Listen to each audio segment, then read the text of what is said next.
بسم اللہ الرحمن الرحیم۔ انفو لیب میں خوش آمدید۔ آج کا پہلا مسئلہ یہ ہے کہ انسان جہاں پہ ملازمت کرتا ہے وہاں پر نماز پوری پڑھے گا یا قصر کرے گا۔ تو یاد رکھنا چاہیے کہ اگر اپنے وطن سے آپ کی ملازمت کی جگہ 150 کلومیٹر دور ہے اور آپ ہفتے میں 5 یا 6 دن وہاں جاتے ہیں اور آپ کے رہائش کا اور کھانے پینے کا بھی اگرچہ معقول انتظام ہے، تو تب بھی آپ وہاں پہ قصر کریں گے، یعنی کہ 2 فرض پڑھیں گے اگر آپ اکیلے نماز پڑھتے ہیں یا مسافر کی اقتداء میں نماز پڑھتے ہیں۔ اور ایسی صورت میں جب آپ اپنے گھر واپس لوٹیں گے تو اس وقت پوری نماز پڑھیں گے۔ گھر اگرچہ آپ 1 دن کے لیے جائیں تب بھی پوری نماز پڑھیں گے، لیکن اس ملازمت کی جگہ پر آپ اگر 5-6 دن رہتے ہیں تو وہاں پر آپ قصر کریں گے۔ اگلا مسئلہ ہے کہ نماز میں نگاہ کہاں ہونی چاہیے۔ تو جب قیام کی حالت میں ہو، جب انسان کھڑا ہو، قیام کر رہا ہو، قرات کر رہا ہو، تو اس وقت نگاہ جو ہے وہ اپنے سجدے کی جگہ پر ہونی چاہیے۔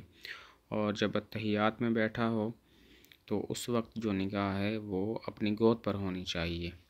قیام کی حالت میں، اسی طرح رکوع کی حالت میں اپنی نظر سجدہ کی جگہ پر ہونی چاہیے، اور جب اتحیات پر بیٹھیں تو اس وقت نگاہ اپنی گود پر ہونی چاہیے۔ اسی طرح 2 سجدوں کے درمیان جو ہوتا ہے جلسہ، جس میں تھوڑی دیر بیٹھتے ہیں، تو اس میں بھی جو نگاہ ہے وہ اپنی گود پر ہونی چاہیے۔ اگلا سوال ہے کہ امام کے پیچھے مقتدیوں کو سلام کب پھیرنا چاہیے۔ تو بہتر تو یہی ہے کہ امام جو فعل کرے تو مقتدی اسی کے ساتھ ہی فعل کریں۔ امام تکبیر تحریمہ کہے تو اسی وقت مقتدی بھی تکبیر تحریمہ کہے۔ امام جب سلام پھیرے تو اسی دوران مقتدی بھی سلام پھیر دیں۔ اور اگر امام پہلے سلام پھیر لیتا ہے اور مقتدی تھوڑی دیر بعد سلام پھیرتا ہے تو یہ بھی ٹھیک ہے۔ البتہ جو صورت ناجائز ہے وہ یہ ہے کہ امام کے افعال سے پہلے فعل کرنا۔ امام نے تکبیر تحریمہ نہیں کہی اور مقتدی پہلے کہہ دیتا ہے تو یہ ناجائز ہے۔ امام نے ابھی تک سلام نہیں پھیرا